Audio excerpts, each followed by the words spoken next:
There is a proverb that comes from South Asia, I believe. It's one of these that a lot of people claim it, but it's my sense it comes from South Asia, Thailand, perhaps India, Myanmar, about the sight impaired persons and the elephant. I don't know if you've heard that, where they're touching different parts of the elephant, and they're assuming that the part they touch is the elephant. It's like a hose. It's like a rope.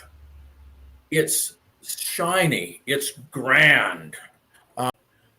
The elephant is always more, but the thing that I tried to improve on this wonderful proverb by really thinking about elephants. I wrote actually a book called The Elephant is Running. A real elephant doesn't stand still. I don't know if you've ever seen pictures of elephants. Their ears are flapping. They make low noises that can be heard miles away.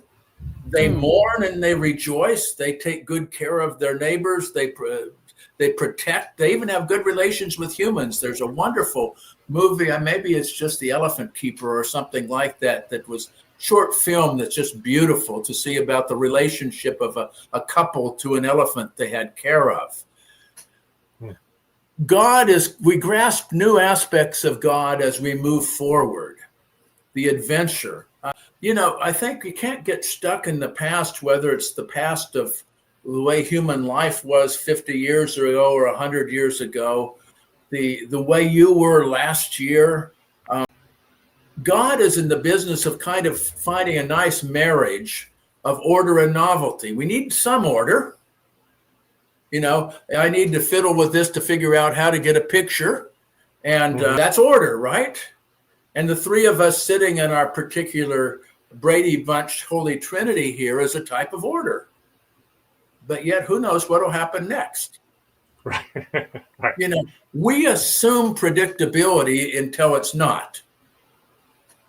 My brother used to say, and my brother was a troubled man in many ways. He passed away many years ago. I'm doing okay till something happens.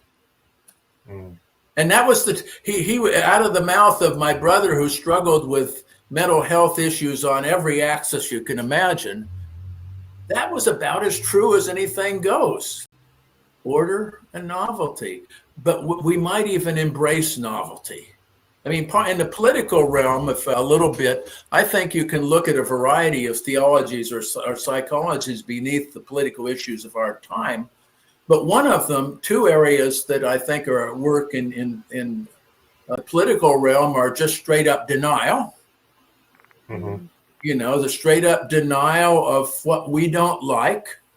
The denial of wind energy and stopping funding of turbines up in the Northeast. The denial of climate change. In fact, doing the exact opposite. Drill, drill, drill. The denial of facts that are looking at you, denial of diversity. How can you not notice diversity? And why would you want uniformity? I've been married for 46 years, and I will say that I would not want a marriage that was exactly the same tomorrow as today. There's predictability. There are certain things. My wife and I are faithful and loving to one another. And that's the big playground, right? That's the playground of consistency. God is love. What happens in the midst of that is like, watching LeBron James. There's basketball and there's LeBron James. Right. There's basketball and there's Ayala Boston. There's basketball and there's Brittany Griner.